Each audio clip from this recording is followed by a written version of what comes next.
With that noise, welcome to the AMS2 V1.6.8.5 update. And what this update is bringing is 2005 sports car content and also a few prototypes. But first of all, we have to start with this car, the Dodge GT1 car. It is, I believe, it is a front engine, I believe V12 engine, could be a V8.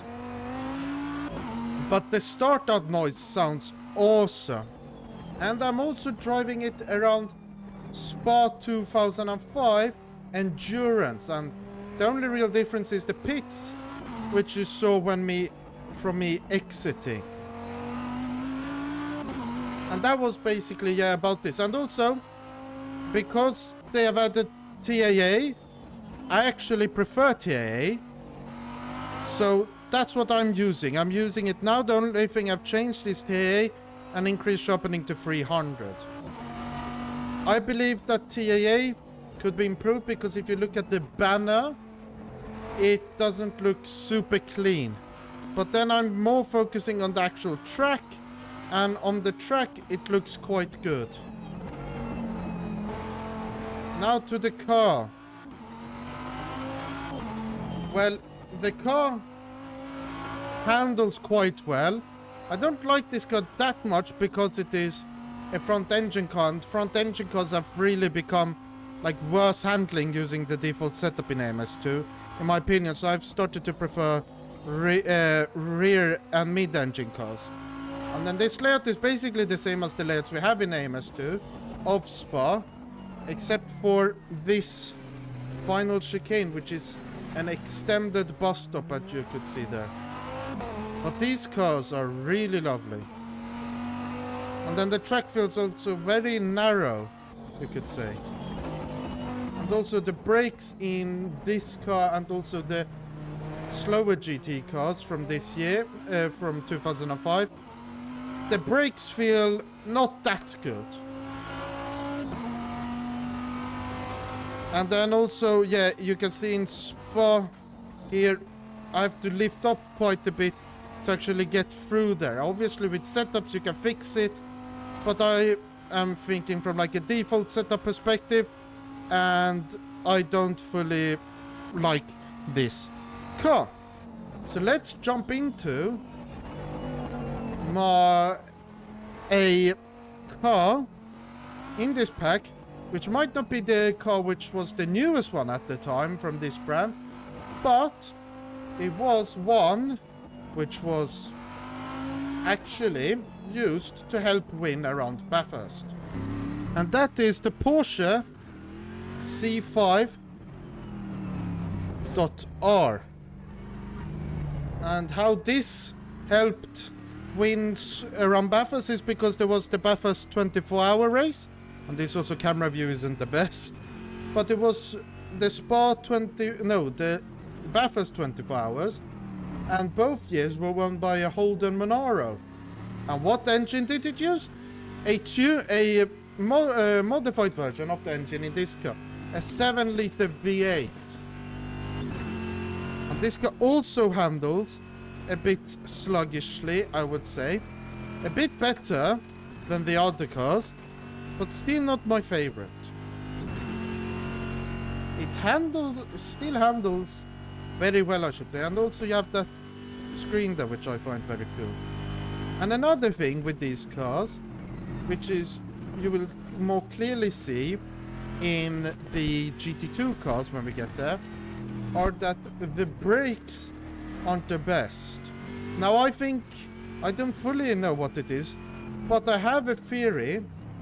As you could see there, the brakes don't really work that well, but I have a theory that it could be that these ones have aluminium brake discs, whilst like more modern cars have carbon or maybe a more sophisticated aluminium alloy. I'm no expert on brake discs, but that's my theory. But yeah, this car sounds very good. But let's go to the car which I think maybe not handles the best, but possibly sounds the best.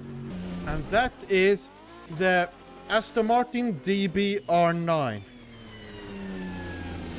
And this one is a front-engined V12 monster.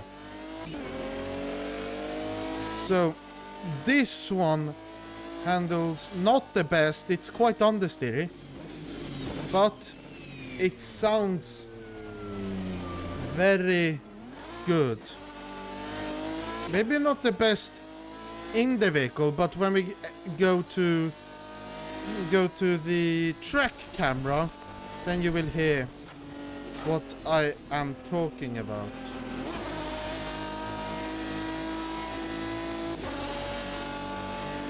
So this cars have,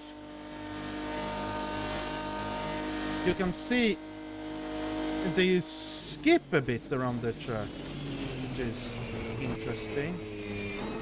But yeah, you have to be really gentle on the throttle. You can push it a bit, but also you have to remember these cars don't have traction control or ABS. So braking hard can lead to locking up very easily, and also going on throttle too early can lead to them spinning. But yeah, in general, I feel like these newer cars in MS2 I've started to feel actually a bit grippier. And what I mean by that is, under the limit, they feel like they have a lot of grip. But then when you leave the limit, you can start to feel that grip go away. But yeah, this guy is quite fun. But it's not my favorite GT1 car which is coming with this update. Now that is technically a sort of licensed Ferrari. And the car in question is the Maserati MC12. And the MC12, why I like it so much is because it's rear engine, so it handles a bit better, but it also feels better to drive in my opinion. It feels like it rotates a lot better. Although you can see it has a lot of grip. Maybe it's the reason why it was a very good GT1 car.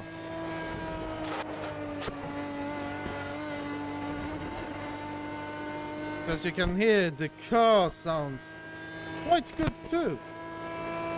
And basically why I call this a Ferrari is because Maserati did a Mercedes with this car. So basically Mercedes, when they developed their crazy GT1 prototype, which is also in the game under the original GT1 class, they bought a McLaren F1 and then removed all the bodywork, kept the chassis, and then just made their brand new prototype based on that.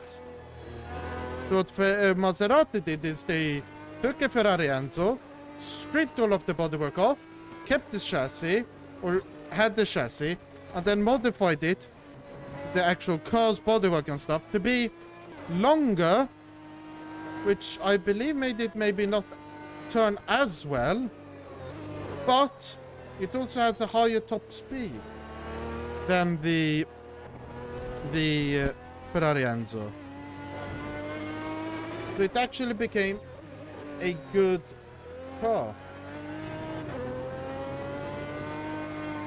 And speaking of good cars, how about we jump into the more, I would say, not popular class per se, but a class which I think will be used more than GT1 because there is a free car in it. But whilst we are driving that car, or those two cars in that class, might as well switch track to something more American. And before we jump into the free car, we're going to have a look at what the GT2 class offers for the people who pay for the car pack. And it includes the Porsche GT2 car, which I believe was called GT3 because some weird regulations or naming schemes. But this car, because it's a Porsche, in my opinion, it handles slightly like a front-engined car. And by that I mean, in some ways, in some situations, it's actually better to go on throttle and you get more grip. And with this pack, as you can see now, you get the short layout of Road Atlanta. And I've actually never driven on this layout before, so I didn't know where to turn. But that's interesting to know that it was there. And then this car, I would say it's a lot tamer now than what it was at the start of the beta. But this car is still a bit of a handful. And now this car, if I recall correctly, is the only car of the GT cars to come with a auto blip when shifting down. And you can see there, when shifting downwards with the engine braking on, it can spin quite quickly. And those are both cars, but also the brakes are very hard in these cars. So I would recommend putting engine braking to 10 for you to be able to drive this. But the other car which is in this pack, what's so special about that? Well, I will tell you that now. Welcome to the Ferrari Milano 36. And why people might be interested in this one is it's free. But something else is that the Milano 360 is actually looks close to, but isn't identical to, the Ferrari 360 Marinello, which raced in 2005. So this car handles a bit better than the Porsche because the engine isn't right at the back, but it still has similar traits because they were in the same class. So this car will have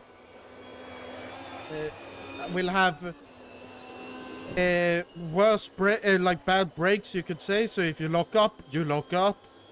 And also engine braking seems to be highly influential in these cars. But that seems to be a trend in AMS too. And as you can see there, this car is not the easiest to drive, like what happened just there. But this might be a good time to show off the prototypes which are coming to this class. And with that, we're going to switch to the other layout of Road Atlanta, because I'm leaving Le Mans for last.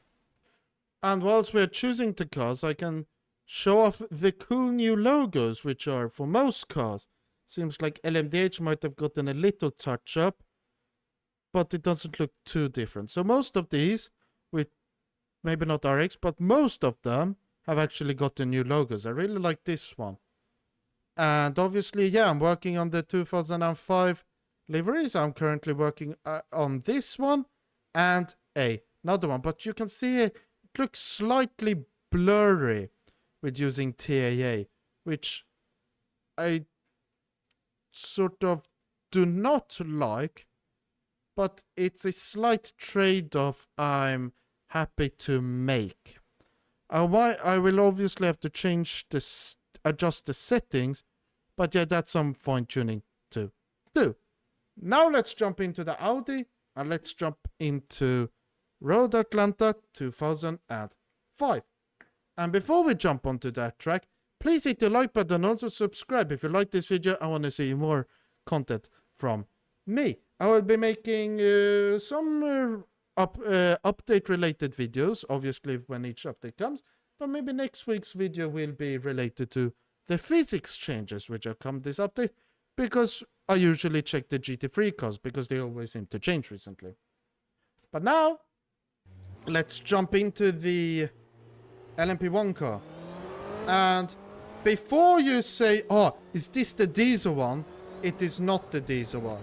Which I know makes some people sad. I put myself in that bracket. These cars are still very cool.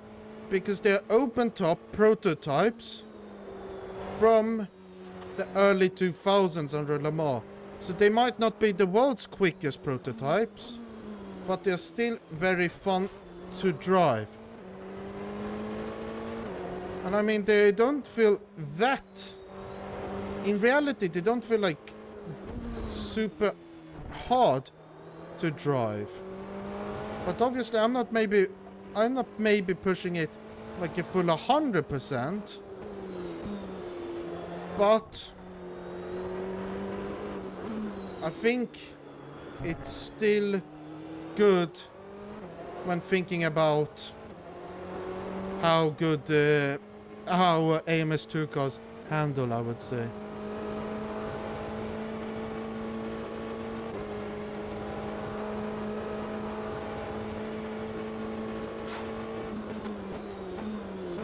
But also when looking at my recording, it seems like because the recording is done at the lower resolution, you get less blurriness for some weird reason. But on my screen, it could also be my settings because I have some weird settings, I think, on my graphics on my monitor, so I have to double check those.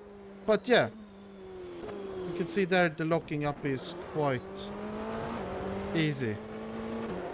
See, this car is quite fun to drive. But how do the other cars drive in this class?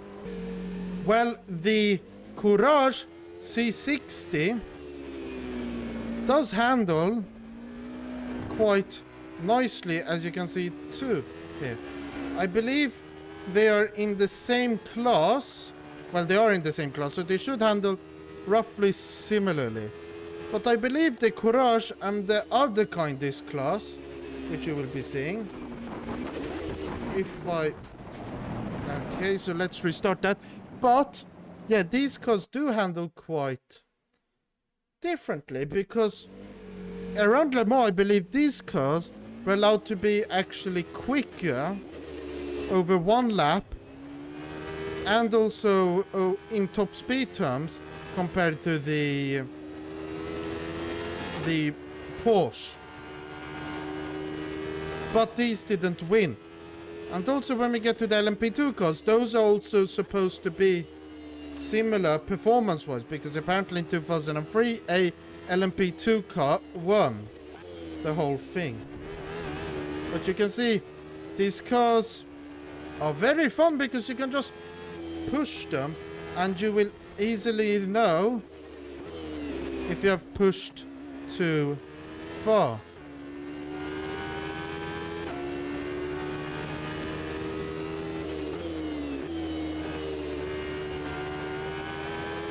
And yet this car engine does sound okay, I would say.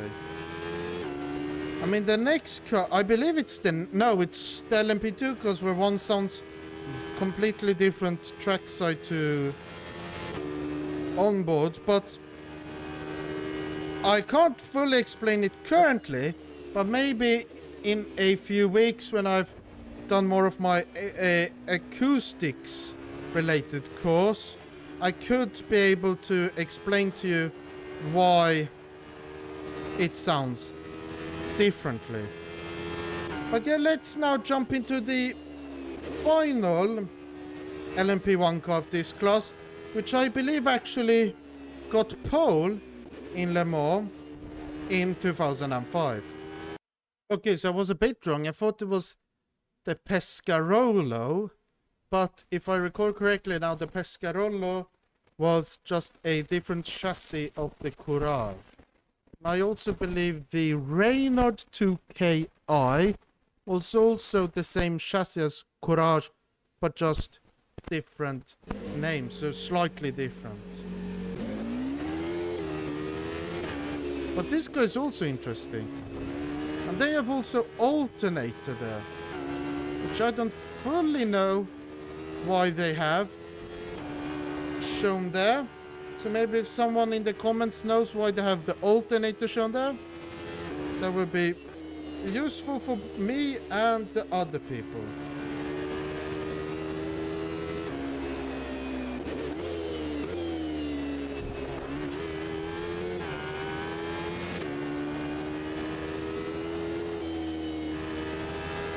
But yeah, this car feels more understeery than the other cars, and it also feels like the rear doesn't have enough grip.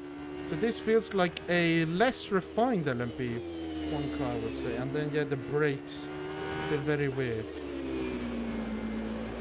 But this is a thing I've noticed with a lot of these cars in AMS2 with this update, is that you brake the you like start the trail brake, so you go off the brake when you come into the corner. But then whilst you're doing that, it just says lock up, and then it just goes back quickly. And it doesn't like happen regularly, it happens a few times, which I don't know fully why that happens. Another thing people in the comments might be able to discuss. Probably it's just a skill issue on my part, but it would be interesting to know if I'm correct or not. But also I maybe should brake through there. But yeah, like through there, you could see I'd locked up the brakes, and then I went slightly off the brake pressure, and then it just stopped locking. Which actually, when thinking about it, is actually realistic, because I do that in my scooter sometimes, where I go on the brake with, my rear brake. The rear starts to slide, especially in wet. It starts to slide. And then when I slightly lift off the brake pressure, so it gains grip again, it just gains grip very quickly. I've actually injured my foot from doing that. So when you brake in the rain and you brake with the rear, do that. And also, try not to brake too much. And also, if you brake too much, be gentle. Now time for the LMP2s around Road Atlanta. And something interesting I want to check if it's true in the base version is I drove these cars when they were added to the beta, and I remember the turbo car drove like a non-turbo car, and the non-turbo car drove like it had a turbo. So I want to double check if that's the same now, or if it's different, because that was a very interesting experience. So straight out of the bat, it seems like this car handles like a non-turbo car. Or actually no. At least around here. So this definitely now handles a bit like a turbo car. But it's also this bloody crest at Road Atlanta. If you don't handle it with care, you will get thrown. And also when you hand the upshift, you hear a slight turbo noise, I would say.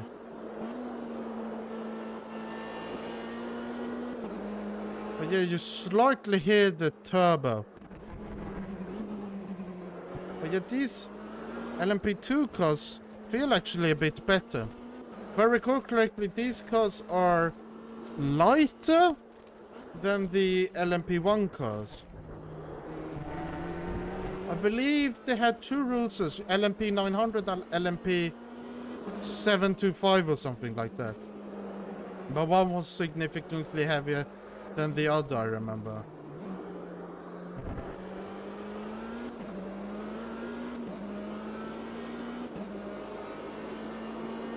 But yeah, this car does handle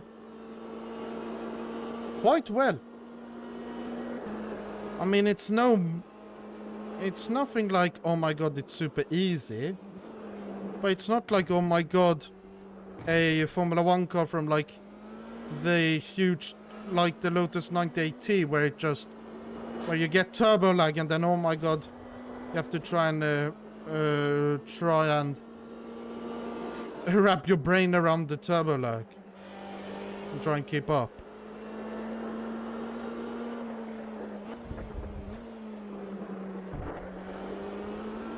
But yeah, this car actually is quite fun to drive. But now, let's head over to the non-turbo car and see how the torque curve is around there, because this torque curve doesn't, this torque curve feels very flat, which is very interesting. So now we're in the non-turbo one, which is a V8 engine, I believe.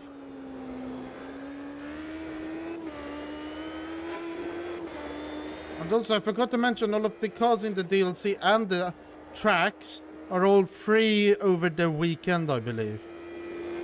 So, if you're watching this as the update has been released, you can try and drive it for free. And I crashed again! Oh, well. I will see my amount of subscribers go down to 0. But, let's keep driving this car. But if we have a look, if I go full throttle through here, it feels a lot more stable than the hybrid.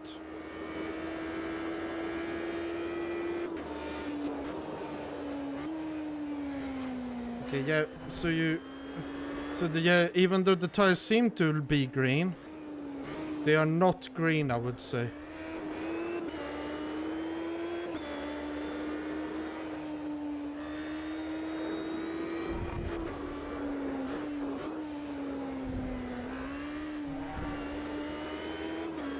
But yeah, this car actually does handle quite well. It's less of a turbo car, I would say now, which is good.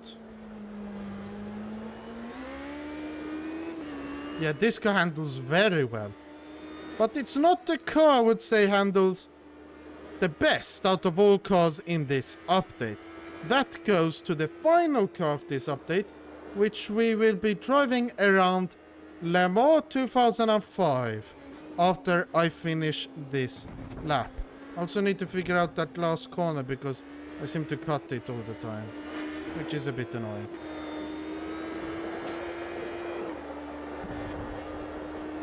And also, before you ask the question, this car is in a separate class to the GT2 cars because it used to be in the GT2 class, but then the others complained because this car was more closer of a late 90s GT prototype. And what I mean by that is it's closer to like a car which was designed for racing and closer to a prototype which wasn't really intended for the road.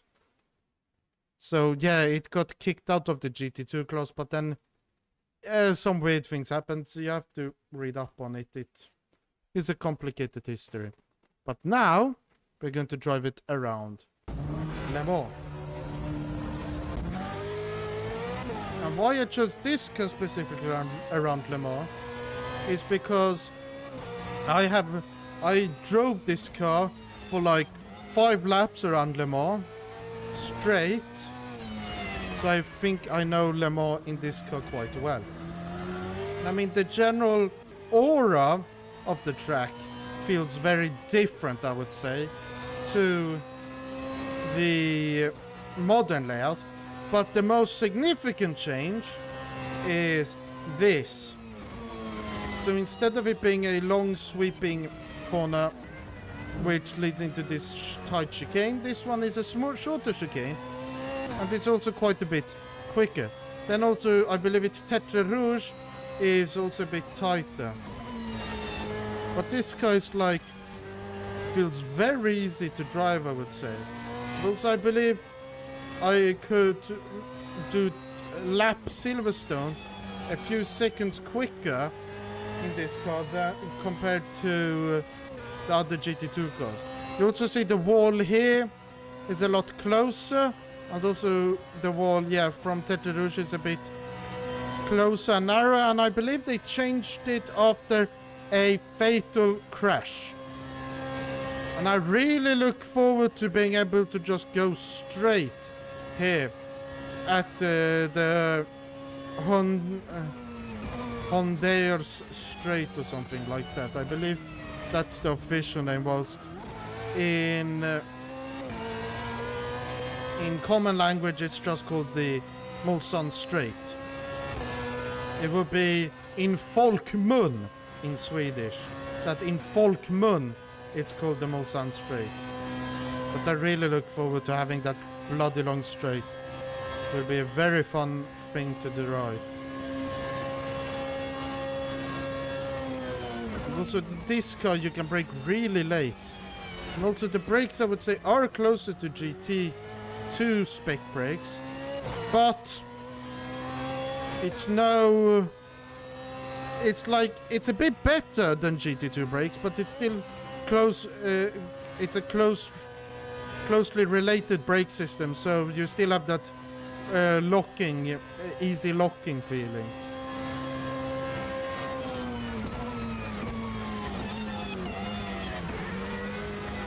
You can see, and then you just turn in, and then you just go on the throttle.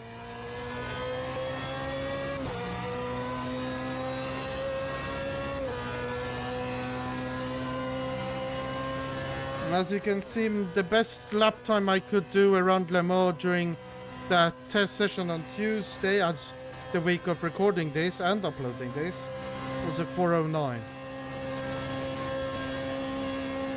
And then through here, I like to brake slightly to then go and do like that. So you can see, I also can probably brake a bit harder through there. But yeah, this car is quite easy to drive. It's also quite fun. I will just tell you. Don't get me wrong, it's easy, but it's very fun. I mean, that's, I feel like, what you want in a car. You don't want it to be like hard to drive, like you're going to die every corner, but you don't want it to be like a boring car where you can just push everywhere like 100% throttle, like an F1 car through this complex, a modern one like the Formula Ultimates. You could probably just go full throttle through the whole Porsche cars, and I mean that's not really that fun, I would say.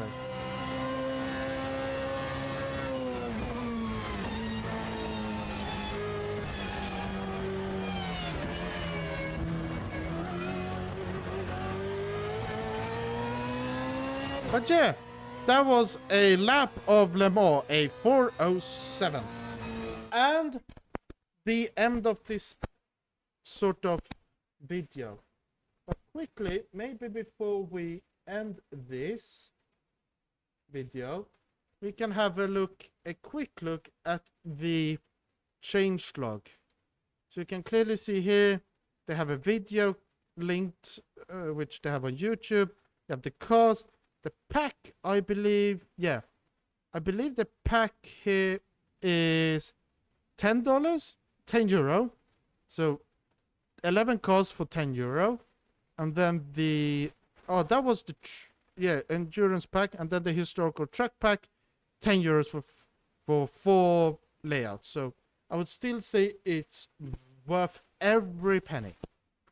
You have... Yeah, I would say the anti-aliasing. I have to double check also my monitor, because it seems like my monitor has a few issues.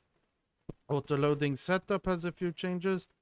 They have stronger glare preset.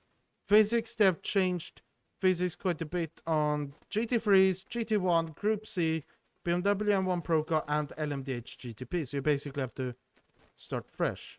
And then a lot of other cars have received changes. And then you have this long list of changes to AI. And this AI multiplayer, I can say they've tested quite a lot, because all the multiplayer tests we have done have had, or most of them have had AI in them. So you can see a lot of these changes. And then they've changed, which I really like. Formula High-Tech's both gens. Now they handle a lot better, and I would say a lot more realistic in the terms of that it doesn't have this, in my opinion, unnatural sort of lateral slide when going on throttle, which feels very odd in my opinion. But what do you think about this update? Comment it down below, and once you're down there, please hit the like button and also subscribe. My next video, we'll have to see what... Well, I actually know what it's on this time, because a certain guy who has been on this channel a few weeks ago is coming back to talk about his main expertise, which is modding. But until then, I've been Racing Legend. You've been my amazing things. Thank you for watching. Goodbye.